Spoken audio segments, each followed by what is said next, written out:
Hello, and welcome to the reading of the week for July 9th to the 16th. Welcome, everyone. I hope you've had a good week. I have a request for you. If these readings are inspiring to you, I would greatly appreciate your help. If you would like and subscribe, and if you find them helpful, if you'd be willing to share them with people who might be open to this in your community. My intention with these readings is to be a clear channel for the information that we collectively most need to receive right now. And I would love for these helpful messages to reach as many people as is helpful and useful for the greater good. So if you can help me in that mission, I would be so grateful for your assistance. Now I invite you to take 3 deep breaths. See that tree root coming down out of the base of your spine, anchoring you deep into Mother Earth and becoming a conduit through which anything that no longer serves you can effortlessly pass and become compost for new growth. Creator, this is your daughter, Titania. My intention is to be a clear channel for the information that we most need to receive right now, and to provide that to everyone listening now and in the future in a manner that will be easily and effortlessly heard, understood, and integrated for the highest and greatest good of all concerned. I invite my higher self and the higher selves of all those listening now and in the future to be present and to facilitate this reading, as well as an overlighting angel of communication to ensure that it happens in the highest and best way possible for the greatest good of everyone involved. And for this beautiful planet, the good of this planet and all other life forms on the earth. I'd also like to invite the 4 archangels to come and hold the 4 directions around us, creating a sacred container of light, of love, of wisdom, of beauty, of transformation, of healing, of upliftment, discernment, positivity. I invite Raphael to hold the east, Michael to hold the south, Gabriel to hold the west, and Uriel to hold the north. Thank you for coming and being here with us now. Anything that doesn't match these frequencies of light, of love, of intention, and clarity and peace is welcome to go now. Alrighty, let's get moving then. What is it that we collectively need to know for the coming week, for our highest and greatest good, for our own evolution and the collective evolution of humanity and the greater care of this planet and our relationship to all life here on this world?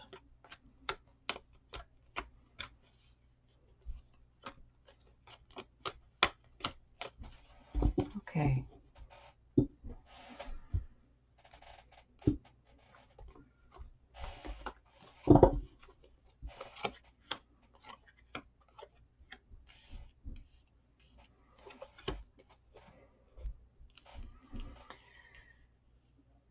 So the recent past, the influence is waning, but it continues into our present and into our future. Here we have the card of opposition, the 7 of Swords. And if you look closely, you'll see that the woman is carrying something close to her heart that is clearly precious to her in the gloved hand, and she's using her bare hand to fend off the swords, the incoming opposition. One would wonder if that would make sense, but I suppose it all depends on what it is that she's carrying. So this is sitting in the energy of recent past, this sort of this energy of resistance, of opposition, of incoming, disruptive energy. And this individual, collectively even, this fending off of these incoming arrows in an attempt to just stay focused on what's important and clear in one's own experience.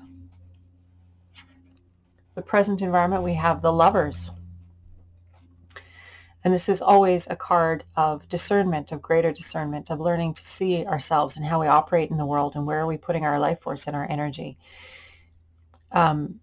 In this case, we have this gentleman here being held in true love's light embrace. And we know it's true love because all her chakras are lit up and she's not clutching him or holding him down. And yet he's distracted by the sultry creature down here. So there's this thought here with this card about what are we being distracted by? What are we allowing our energies to be dissipated by? When we could be focused in true love's light embrace and doing what it is that is best and highest for us, we often fall in the hole and get distracted. And that's okay. It's just what we do. We are human beings. But this card is reminding us to gather our focus, gather our energy, gather our attention, and redirect it in ways that are in alignment with our heart's calling, our intention, our path, and our purpose. So that's the energy of the present environment. Again, it's a major arcana, which is always a pay attention card. So this is in our present environment. Where are we distracted, and how do we call our energy back from that distraction and redirect it towards what will serve us best? The near future, we have this card of nightmare. And so the nightmare card is a reminder that things are not always as they appear. We always have the choice and the opportunity to reframe our experience into a more resilient and resourceful perspective. When we're in a nightmare, we think that it's true. Our physiology thinks it's true. Our hearts beat, we breathe heavily, we cry, we wake up distressed. It feels very, very real, but then we wake up.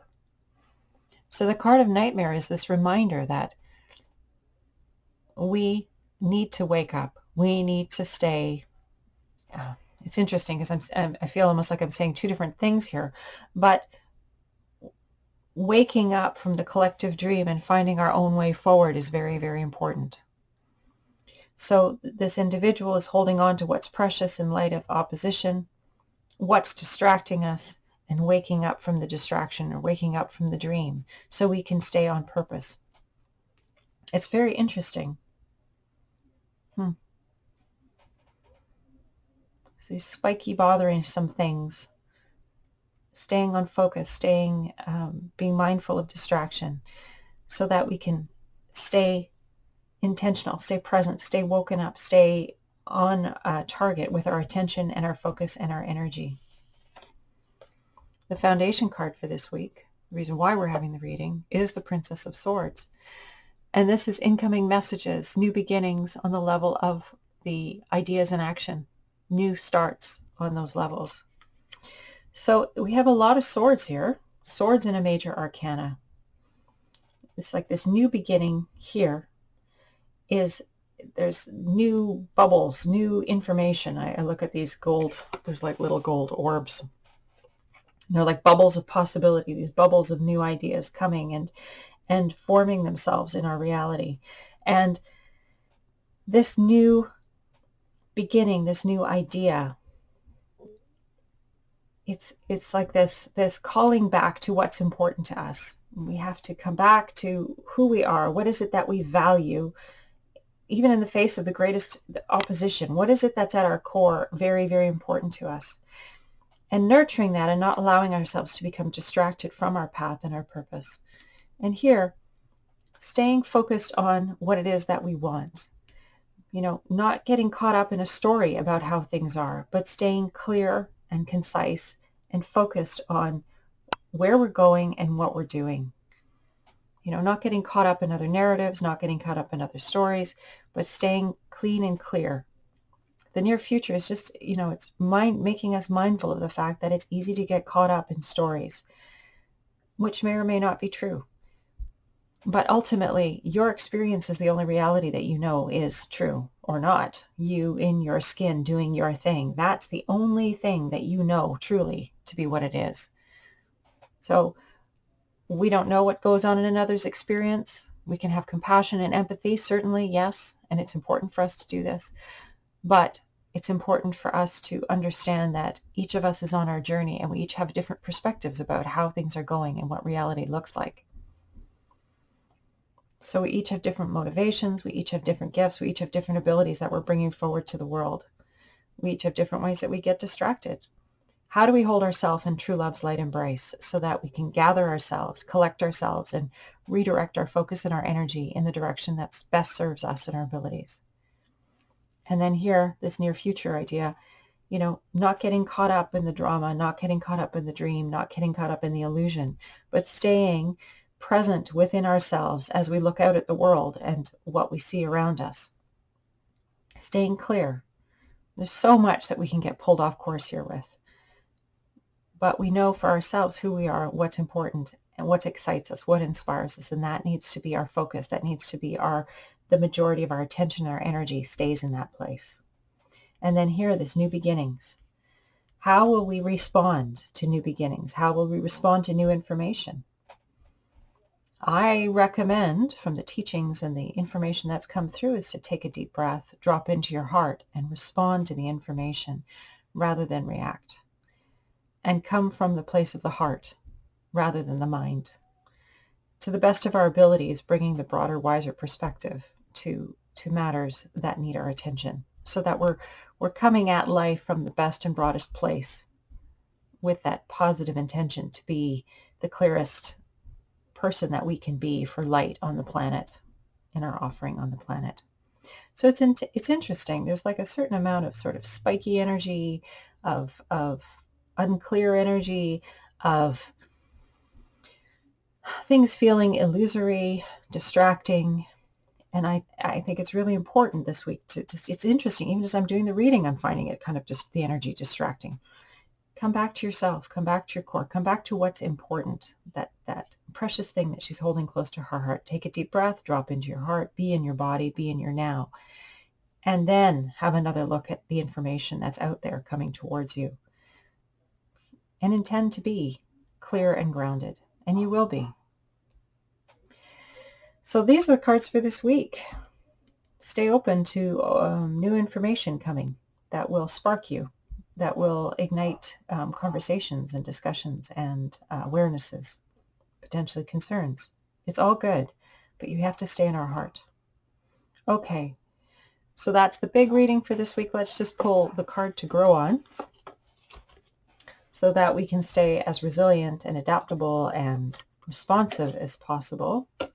What is it that we need to equip ourselves with this week? How do we need to be? What would be of highest service to our greater good, the greater good of us in our communities and in the world?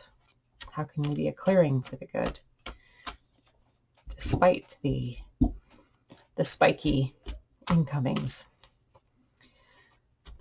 So what do we need to know this week? How do we please summarize the information that we've received so that we understand it deeply and well, and can use it for our greatest benefit and the benefit of this planet and all life on her.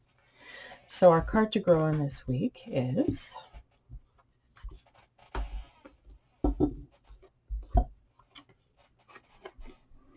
another spiky one, competition. So in the face of opposition or competition, it's just, again, staying in that peaceful place. If you can hear it, I have a new neighbor with a little dog who's very excited, and he barks a lot, so I apologize if you can hear that. So this idea of competition, our card to grow on this week, in the face of adversity, in the face of competition or others, incoming, throwing their energy into our space, it's important, again, our most effective response to any disruptive influences is to take deep breaths, drop into our heart, drop into our body, and respond. Take a moment to gather yourself before you respond to anything. You don't need to respond right away. You can always say, I need some time to think about this. Whatever it is, it's okay. But I think we're going to find that there's some intense energy. Judging from the last reading and this one, there's like some spiky stuff going down. And we're being called to be as grounded and present and conscious and loving and compassionate as we can be, so that we can find common ground, find a way to bridge the divide, and to be a clearing for more love and peace and light on the planet, rather than adding to the divide, adding to the resistance, adding to the spikiness. Which is interesting because, it feels like things are softening up out there. But perhaps astrologically, we're going to have a little bit of, we'll have some waves. I don't know. But my suggestion to you is, no matter what's happening in your world, remember that. Remember the deep breath, drop into your heart, and respond from a place of peace, clarity, love, neutrality to the best of your ability. And if you can't find it in the moment, give yourself permission to get back to whoever it is you need to get back to. Take that time. It's well worth it. It's well worth it to ground yourself and come to a more comfortable place before you respond or again, this idea of responding rather than reacting to incoming energies, or people throwing their stuff in your space. That happens a lot. I mean, we all think we know the right way and the best way, and certainly we do for ourselves, but we don't know it for anybody else. We can only share our story and offer it as a point of information. People are welcome to see it and use it as as information for their own decision-making, their own discernment about what is highest and best and most appropriate for them. We're each here to make our own choices. We're each here to have our own journey. There is no one-size-fits-all for anything.